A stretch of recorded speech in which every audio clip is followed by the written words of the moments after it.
Steve Peterson with Infinity Investments here, and welcome to our channel where we talk all things commercial and investment real estate. And in today's video, we're going to be talking about persistence when it comes to deal making. Now, March 1st, 2022, last year, 2021, was a record-breaking year for commercial real estate.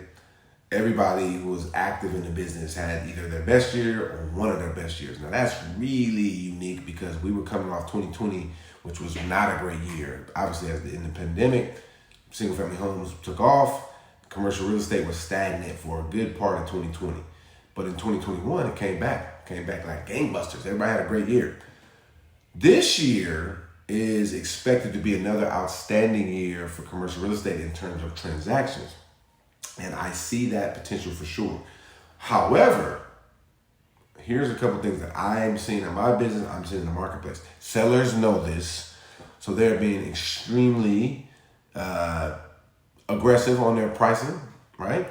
And a lot of buyers, while active, are also not pulling back, but being wise. And I think they should be wise, and I think you should be wise if you're a buyer or representing a buyer in anything that you're acquiring at all times, but particularly in 2022, right? We're still not out of the pandemic. Some global crises, wars in Ukraine popping off, all right? Inflation is, insane right now, and it's probably going to continue. So you have to tread lightly and wisely while you're deal making. And I think for all of us deal makers that are out here, we make deals as a living. This is what we do, right? So I want to talk about persistence in the deal making because, and this is something I speak about with my agents all the time, because a lot of times when you're going after something, it ain't going to come together on the first shot, right?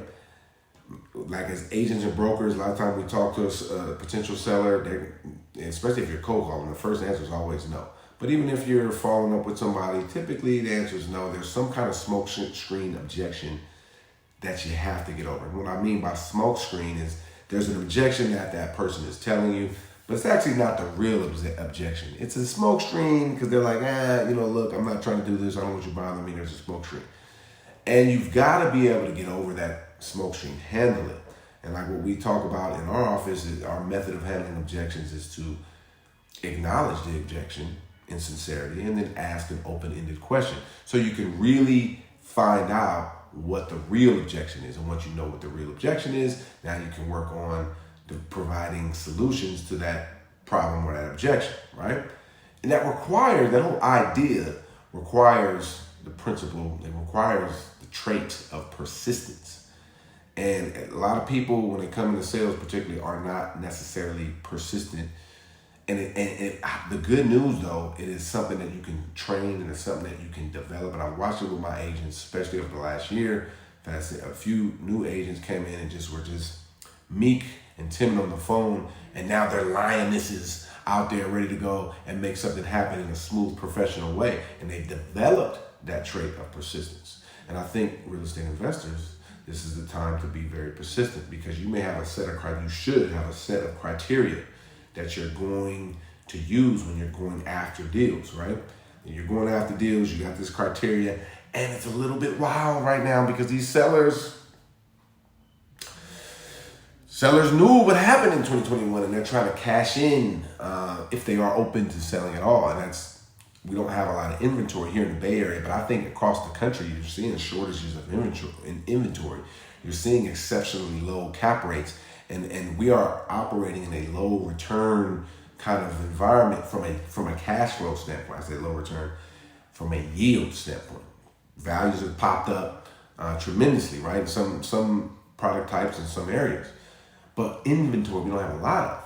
And so the sellers who are out there, they're being aggressive with their pricing. They're trying to make sure they get what they want, and buyers are not necessarily pulling back, but they're certainly aware of what's going on in the news, and they're aware of what's going on with inflation. So they're not just coming in. Like last year, I had multiple people with all cash over asking, no questions asked. Well, they're asking some questions now, and they're thinking through things as they should be doing, as you should be doing, as we all should be doing. So as we're working deals, we have to have persistence. The first no oftentimes is a smoke screen no. Oftentimes. Sometimes it's a hard no. But oftentimes there's smoke screen. So it requires you further digging. Let's say you made an offer on a property and they shot you down or they didn't counter, but they're open to selling. It requires you following up with that person. Now, there's a balance here.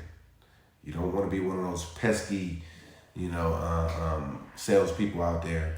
And if you're an investor, if you run an investment shop, we are all in the business of sales at some point. If you're negotiating, you're selling your position at one point of time. So there's a way in which to do it without annoying people at the same time with showing persistence. And I can't tell you how many deals that I've got done, either listings or acquisitions or deals and investment deals that we've done, where it was a no-go at first. And I would venture to say probably the majority of deals that I've done, there was some element of no or a deal killer that we had to overcome. And so that's the point, guys. I just want to say, I want to put that out into the marketplace, is that we need to be persistent, not annoying, okay, in a smooth and efficient way. And let me share a little story with you guys from this weekend. I coach football. And this weekend is spring, so what we do in spring is we do 7-on-7 ball. Now, it's not real football, right? We're not tackling in helmets. We get to that business in the summertime.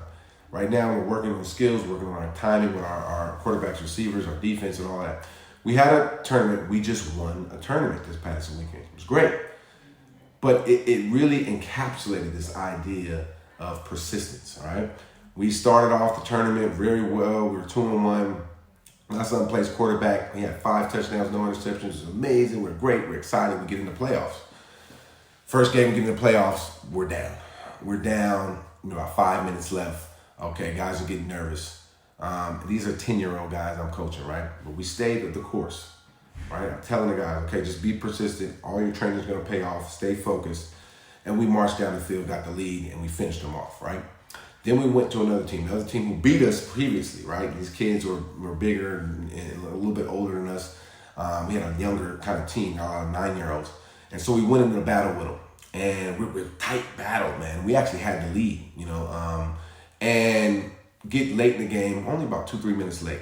Man, my son makes a horrible mistake at the quarterback. He made it wrong to read, and he threw a ball. He got pick sixth. So they intercepted it, ran it back, right? So we're down. There's like a minute something left. Emotional roller coaster, right? Ever felt like that in a deal? You're working on it, doing something. Maybe you made a critical mistake, or maybe you didn't even make a mistake. Maybe just just something in the world happened or in the deal happened, and now it's looking like, oh man, it's not gonna happen. Now, at that point in time, you can hang your head and woe is me, go to happy hour and drink and talk about all this real estate business is driving me crazy, or you can dig your heels in, take a deep breath, right? Get back into the trenches. And that's what we did. We threw a pick. My heart's beating through me. The kids are about to cry. I told them, guys, just get back. Get us the ball back. We're going to get back in here. Very next play, the other quarterback throws a pick six to us. We get the pick six. We get the lead. We get the ball back, and we sit on it. We win. And now we're going to the championship game. We go to the championship game. It's a battle. We get behind. All right. We need to score. It's 1 minute left. We get the ball back. Okay, it was third down. It was looking bad. We throw the ball up. It's a pass interference. We get the ball. We throw another ball. We're right in there, first and goal. We got 10 seconds left, right? And I watched these 10-year-old boys who have been through a tremendous amount of adversity that day executed on the very last play of the game. Very last play of the game, we threw it and we won it on the last play. It was like one of those movies, a sports movie. Oh, we throw the field and all that. And it taught me about persistence, because these little guys, 10 years old, 9 years old, a couple of them 8, they fought and they fought and they fought. And I said, well, look, this directly transfers over. And I shared this with my team. I'm sharing it with you because it directly transfers over to real estate. Other businesses as well, but real estate is one where there's so many moving parts, right? And we don't get paid nothing until the end result, until we win in the fourth quarter, right? We close that deal. That's when we get paid. So we've got to be persistent. And this story is a little bit deeper with these kids, right? Because they won a game, but there was a tragedy that happened to these kids about a year ago, almost to the day. It was February It was February 24th or February 25th that this happened in 2020. I was coaching kids, the same group of kids, same group of guys. We were on the field, and there was a tragedy that happened. One of the dads shot and killed one of the other dads. I mean, I grew up in East Oakland my whole life. That was the most traumatic day of my life. I'm sure it was about 70 kids out there that day. It was traumatic for them. Our whole team, it rocked us. The two guys the guy that got killed was, essentially got killed by his friend. Very traumatic situation, right? And as I was reflecting on the game over the weekend, I thought about, oh wow, it was a year ago that this happened to these kids, to us all, our community, man, right? And in the hood, man, the football field, the basketball courts, those are like sacred grounds, man. When I grew up, I grew up in some crazy neighborhood. When we played ball, it was off limits. Stuff like that didn't happen, And it happened last year. And I was watching these group of guys, and I on Saturday night when I was kind of thinking through it, and I said, wow, these little dudes, man, they just embody what it means to be persistent in the face of adversity. And that inspired me, man. That inspired me. I'm, working deals, I'm working with some sellers, working with some buyers, they're tough.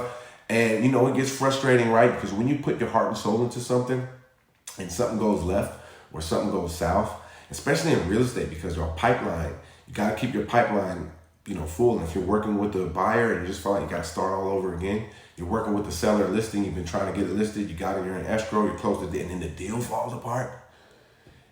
It is at that very time when you got to dig deep and know your purpose of what you're in this business for, know who you're doing it for, and go to work, baby. You go to work at that time and you make it happen. And I watched these 10-year-old boys who had almost to a year ago to the day experienced this horrific tragedy in their life, and I watched them, fight being down 3 times in a row and come back 3 times in a row to win a championship. It's just a little football game, but what it really is a test of their character. And if these 10-year-old little dudes from East Oakland can go and make that happen, you can go out there and be a deal maker. You can now go out there and build your wealth portfolio. You can execute on your 1031 exchange. And you, if you're a broker and agent, you can serve your clients to the best of your ability and build wealth for you and your family. I hope this was helpful. I really do, because, man, we need to be persistent in 2022. And we're going to keep coming with this. We're going to persistently keep coming with this content. And if you like it, please, share it with friends, subscribe, get the word out, and let's stay tapped in. Let's be persistent this year. Peace out, y'all.